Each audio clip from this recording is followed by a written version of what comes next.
Hi guys, this is Elizabeth Cermak from Your Highest Light, Master Life Coach, Spiritual Coach, here every Tuesday at 3:33 to talk to you about your favorite topic and mine, attracting and creating your most beautiful life.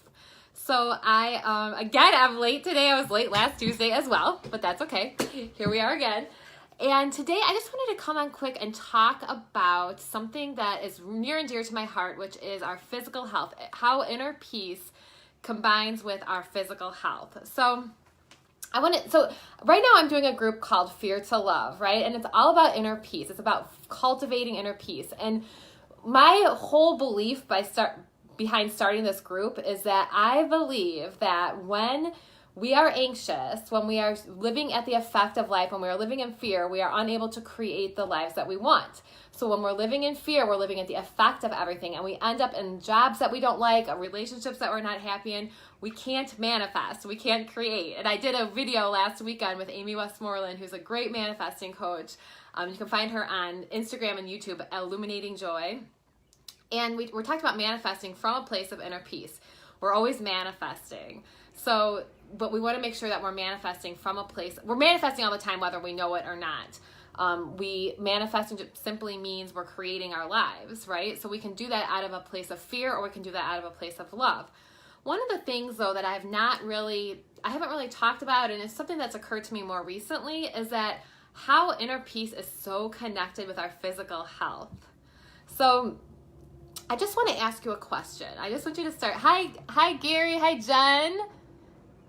Hi Zig Deep, so good to see you guys. So I want you guys to ask, so I'm on Instagram and Facebook Live. I'm not able to see us on Facebook who is there, but I can see there's people there. So hello on Facebook as well. So I want to ask you just a simple question. Imagine if you were able to cultivate more inner peace in your life. So think about if you were able to simplify your life, focus on the things that you want, be happier, feel more joy, peace and joy in your life, feel more in the flow. How is that going to benefit your health? How is that going to benefit your health? Oh, thank you, Sumanshu. Thank you so much. I appreciate hearing that. So for me, I really was able to think about this weekend because I did a couple doTERRA classes, and doTERRA is all about, essential oils and holistic health, healing, right? So I thought about it. I was really thinking about this weekend, and are you ever sitting in a class or something like that where you want to talk, you have this realization and you almost want to jump out of your skin because you need to share it? That's what I was having. So what I realized is my health has been affected. So I'm very open about my journey that I've had with anxiety throughout my life, and my health has been affected. And they say now, I should have looked this up before this video, there's about, they say 90%, they estimate 90% of health issues are caused by anxiety and stress. I mean, I have no problem believing that. So from the time I was very little, all of my medical issues that I had were related to stress, were related to anxiety. And so it was related to how I interpreted the world. And I interpreted the world as a dangerous place. I was scared of everything, right? So when I was little, my mom had to take me to the doctor, and the doctor gave me, because I had stomach aches and headaches, right? And so then when I was older in high school, I had hormonal issues. The doctor put me on birth control pills. So the doctors did the best they could with what they had, but the problem was not, they were just addressing the symptoms. So the symptoms were my hormones were messed up, my stomach, my digestion was messed up. I had all these physical issues. They were putting a Band-Aid on them. Basically, they were helping me with the problems by prescribing medicine or whatever, but nothing was ever getting to the root, to the cause. Nobody was ever being Elizabeth, you've got to look at things differently. You got to eliminate stress. Life is supposed to be fun and enjoyed. It's okay to be happy, those types of things. Nobody really even asked me questions about that, right? And so I thought about it even as I got older, still continuing to prescribe me medicine and not taking care of the actual issue. So I just thought about that this weekend. I'm well, this inner peace group I'm doing is perfect because it takes care, not only is it helps us create our lives that we want, but it helps us become healthier. So when we have more inner peace, we're digesting our food properly. We all know about the gut-brain connection, right? So there's so many things that inner peace give us. There's so many gifts, you know, that come from choosing that path.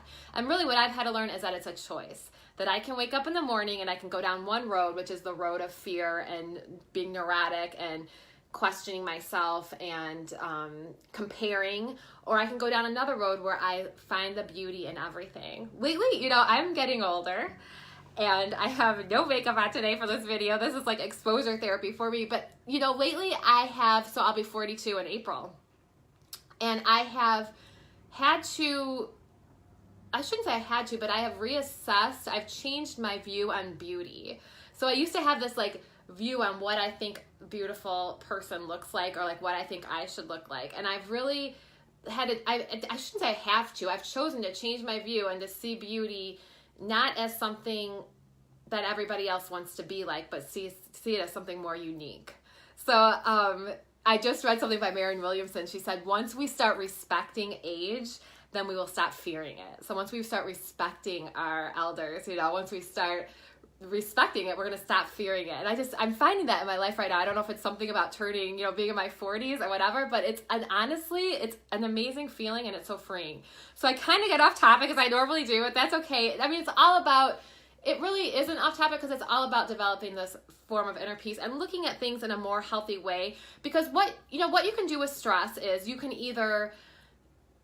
face it. So not facing it, like numbing it with medicine or alcohol or food, whatever, makes it all worse. We all know that. So we can either face the stress, we can limit it, or we can look at it differently. So I can't get rid of all the stress in my life. I can get rid of what I can. And then the things that I really, like, for instance, when you want to grow in your life, like I want to grow and I want to have clients and have a business, I can't just like hide from that. I face it, but I have to look at it differently. I look at it, okay, this is not the end of the world. This is not life or death. I'm never going to mess it up. As the Slay Coach says, you can't mess it up. That's something that I had to get through my head. So, okay. So let's see if anybody has. Jen, yes, I'm so happy to see you. I'm sorry I have to look back at the comments now. If you think healthy, you'll feel healthy. Yes. Oh my gosh, that's so true. I feel like if you I'm reading this thing about performance psychology. Excuse me, because I'm finishing my CEUs right now for my counseling license. The renewal is up in the end of the month. So I'm watching this. Reading about performance psychology, and it's so interesting how just like using imagery and imagining yourself winning the game, you know, if it's an athlete, or imagining yourself giving the concert pianist, giving the recital, that they really go through that in their mind and they practice the imagery and imagine. And it's not just about imagining winning. Like a lot of times in the manifestation world, we focus too much on the outcome.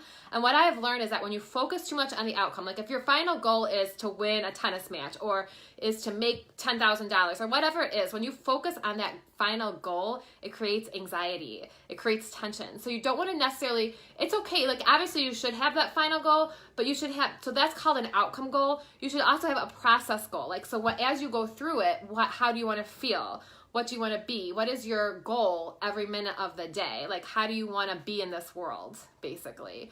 So like if your goal, say you have a business and your goal is to make like $10,000, okay, that's going to cause a lot of stress if that's what you wake up and thinking every day about that money. And it's going to cause probably some unethical behaviors as well, because you don't want to be just thinking about that. You want to be thinking about how you can help your customers or your clients, right? So if you think like my goal is to connect with people, you know, that's a process goal. My goal is to feel good. My goal is to think good things about myself and others while I'm doing this. So that's and then you're going to get the outcome. Like you're going to get the outcome that you want from that. Keep the outcome in mind, but don't keep it in mind every second of the day where it stresses you out and you're comparing yourself to what that outcome is. I hope that makes sense. Okay. Yes. Just looking at anything else. Okay, so I love you guys. It was so good to see you guys this week. I'm glad I got on here, and next Tuesday at 3:33, I will see you then.